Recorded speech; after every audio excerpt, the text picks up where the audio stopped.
말씀은 고린도전서 7장 12절에서 17절까지의 말씀입니다. 그 나머지 사람들에게 내가 말하노니 이는 주의 명령이 아니라 만일 어떤 형제에게 믿지 아니하는 아내가 있어 남편과 함께 살기를 좋아하거든 그를 버리지 말며 어떤 여자에게 믿지 아니하는 남편이 있어 아내와 함께 살기를 좋아하거든 그 남편을 버리지 말라. 믿지 아니하는 남편이 아내로 말미암아 거룩하게 되고 믿지 아니하는 아내가 남편으로 말미암아 거룩하게 되나니 그렇지 아니하면 너희 자녀도 깨끗하지 못하니라. 그러나 이제 거룩하니라. 혹 믿지 아니하는 자가 갈리거든 갈리게 하라. 형제나 자매나 이런 일에 구애될 것이 없느니라. 그러나 하나님은 화평 중에서 너희를 부르셨느니라. 아내 된 자여 네가 남편을 구원할는지 어찌할 수 있으며 남편 된 자여 네가 네 아내를 구원할는지 어찌할 수 있으리요. 오직 주께서 각 사람에게 나눠주신 대로 하나님이 각 사람을 부르신 그대로 행하라. 내가 모든 교회에서 이와 같이 명하노라. 아멘. 오늘 하루를 허락해 주신 하나님께 감사와 찬양을 올려드립니다.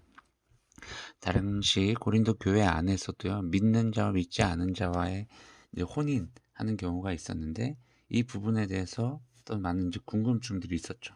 뭐 오늘날도 마찬가지예요.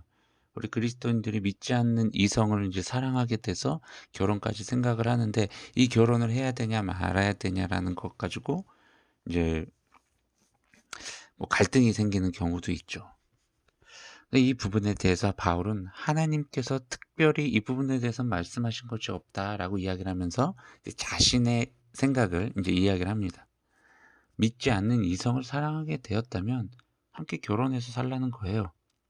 절대로 그를 또는 그녀를 떠나지 말라는 것입니다.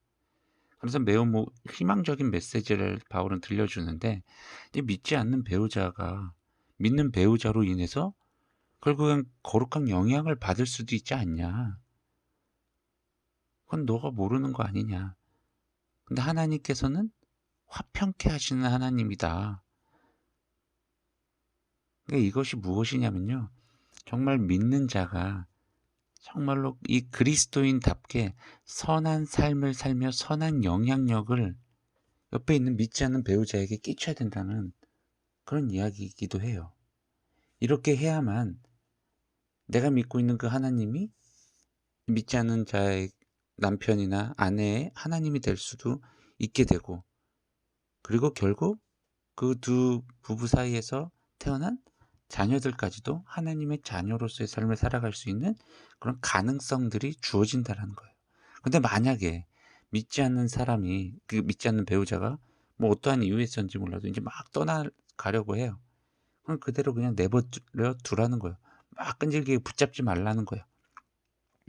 왜냐하면 하나님께서, 다시 한번 말씀드리지만, 우리를 부르신 것은 평화롭게 살고 우리가 최선을 다하여 살게 하려는 거예요. 근데 이렇게 그냥 떠나가게 내버려 두면 다시 배우자에게로, 그리고 또는 또 하나님께로 돌아올 수도 있다는 그런 가능성을 이제 남겨준다는 거죠. 그리고 매우 중요한 이야기를 이제 마지막으로 하는데, 지금 이 순간 내가 있는 그 자리가 하나님께서 허락하신, 그리고 나를 부르신 자리라는 것입니다. 그러니 남들과 달리 가지지 못한 것에 대해서 비교도 하지도 말고, 그리고 내 주어진 이 상황, 내 주어진 어떤 가족을 불평하지도 말고, 또 누군가의 것을 또 부러워하지도 말고, 지금 주어진 자리에서, 즉 나에게 주어진 그 배우자 옆에서 가족과 함께 서로 사랑하며 살아가라는 거죠.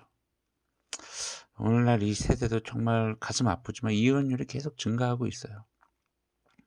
결혼을 하고 한 가정을 만들어가는 거 솔직히 쉬운 일은 아닙니다. 그런데요, 가정을 이룬 후에 가장 중요한 것은요, 헤어짐이 있어서는 안 된다는 거예요.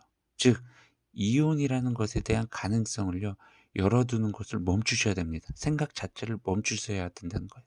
왜냐하면 이런 생각을 가지고 있으면요, 이혼에 대한 가능성을 마음속에 늘 갖고 있으면요, 결국 이혼을 할 수밖에 없는 그런 현실을 우리가 겪게 될 수밖에 없다는 거예요. 고린도 지역도요 매우 성적으로 문란했던 그런 곳이었어요. 그러다 보니 이런 영향력들이 교인들에게 또 인제 끼치게 되었죠. 그러니까 뭐 여러 가지 그런 성적인 문제들이 일어나고 있었겠죠. 그러다 보니 이 교인들 안에서도 인제 뭐 혼란이 온 거예요. 하나님에 대한 믿음과는 또 어떻게 보면 별개로 말씀을 봐도 나오지 않는 부분들이 있었던 거죠. 근데 중요한 건요. 오늘 바울이 말한 것처럼요. 오늘을 나에게 주어진 이 오늘을 매우 소중하게 가치 있게 여기시길 바랍니다.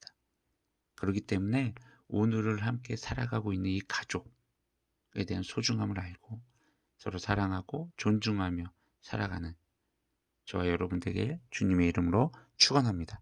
샬롬.